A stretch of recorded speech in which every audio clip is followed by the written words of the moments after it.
রামনগরের বিক্রম ভট্টাচার্যের পর এবার রানাঘাটের নন্দ বিশ্বাস। বিনা চিকিৎসায় ফের রোগী মৃত্যুর ঘটনা ঘটল সেই আরজি করে। ঠিক কি ঘটেছিল নন্দ বিশ্বাসের তাও জানিয়েছে পরিবার। তাদের দাবি, মঙ্গলবার জ্বর নিয়ে আরজি করে ভর্তি হয়েছিলেন নন্দ বিশ্বাস। বৃহস্পতিবার সকাল থেকে তার অবস্থার অবনতি হয়। এমনকি বৃহস্পতিবার তার মলমূত্র বন্ধও হয়ে যায়। রোগীর পরিবারের ঘুম ছুটে যায়। চিকিৎসকদের কাছে দ্রুত চিকিৎসার আর্জি জানানো হলেও তারা তা কানে তোলেননি বলেই অভিযোগ। বারবার বলার পর সিনিয়র ডাক্তাররা জানান পর্যাপ্ত চিকিৎসক নেই।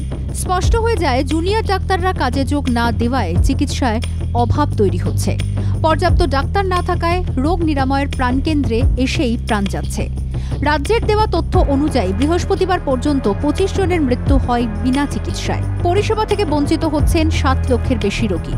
দেশের একজন নাগরিক হিসেবে যার সরকারি হাসপাতালে চিকিৎসা পাওয়ার মৌলিক অধিকার ছিল, সেই অধিকার শুধুই আন্দোলনের জেরে লঙ্ঘিত হচ্ছে বলে সোচ্চার স্বজন হারানো মানুষগুলো। তাই বিক্রমের মা কবিতা বিশ্বাসের মতোই নন্দ বিশ্বাসের বাবা জ্যোতিষ বিশ্বাসের প্রশ্ন, তার সন্তানের অকাল মৃত্যুর দায় কে নেবে? কিভাবে মিলবে বিচার? জ্যোতিষ বিশ্বাস বলছেন, যদি হাসপাতালে চিকিৎসা নাই মেলে তাহলে কেন হাসপাতালে যাবেন রোগীরা?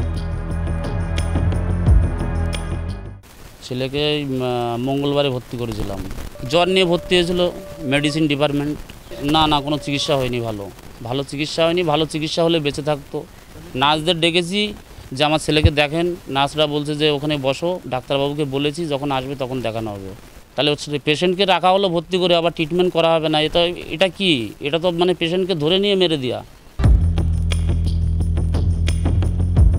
জ্যোতিষ বিশ্বাস তার ছেলেকে সুস্থ করে তোলার জন্য বারবার নার্সদের অনুরোধ করেন। ছেলের মলমূত্র বন্ধ হয়ে যাওয়ায় তিনি উদ্বিগ্ন হয়ে পড়েন। কখন যে কি হয় তা নিয়ে অস্থির হয়ে পড়েন। সন্তানের স্বাস্থ্য নিয়ে উদ্বিগ্ন পরিবারকে আরজি করের চিকিৎসকরা কোনো রকম সুরাহার পথ করে দেননি। টেনশন বাড়লেও চোখ চেয়ে কেউ তাকায়নি বলেই অভিযোগ। অবহেলায় অনাদরে বেডে পড়ে থাকা তরতাজা ছেলেটি জীবনের লড়াইতে ক্রমশ দুর্বল হয়ে পড়েন। তবুও কে শোনে কার কথা? তাই চিকিৎসা না হওয়ায় এভাবেই অসময়ে স্নেহের ছেলেকে হারাতে হয়েছে বলে আক্ষেপ করছেন রানাঘাটের জ্যোতিষ বিশ্বাস। হাসপাতালে দুর্বিষহ অভিজ্ঞতার কথা তুলে ধরার পাশাপাশি এই সন্তানহারা বাবার মুখে শোনা যায় আরও কত রোগী এভাবেই জীবন হারাচ্ছেন শুধুই ডাক্তারদের অভাবে। হাত কালো হয়ে যাচ্ছে, ওই হাত পাত কালো হয়ে যাচ্ছে, মুখ দিয়ে গ্যাজলা বেরোচ্ছে। তখন আমি নার্সকে ডাকছি যে ম্যাডাম জলদি আসেন, আমার ছেলে কিন্তু আর থাকবে না। বলছে বসো, ডাক্তারকে ফোন করেছি, তখন আসবে ডাক্তার। যখন ছেলে চলে গেছে লাস্ট ধাপ, সামান্য হয়তো একটু আছে, তখন ডাক্তার এসে বুকে চাপছে, তখন ডাক্তার বলছে আর নেই। তাহলে ডাক্তারটা আর 5 মিনিট আগে আসলে হয়তো আমার ছেলে থাকতো। রাত্রেবেলার থেকে সারাটা রাত স্যালাইন নেই, সারা রাত স্যালাইন দিইনি বলে সকালবেলা মারা গেছে। যদি স্যালাইন দিত তাহলে মরতো না।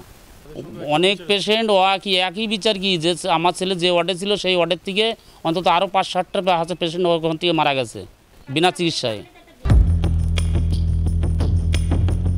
মঙ্গলবার জ্বর নিয়ে আরজি করে ভর্তি হয়েছিলেন নন্দ বিশ্বাস।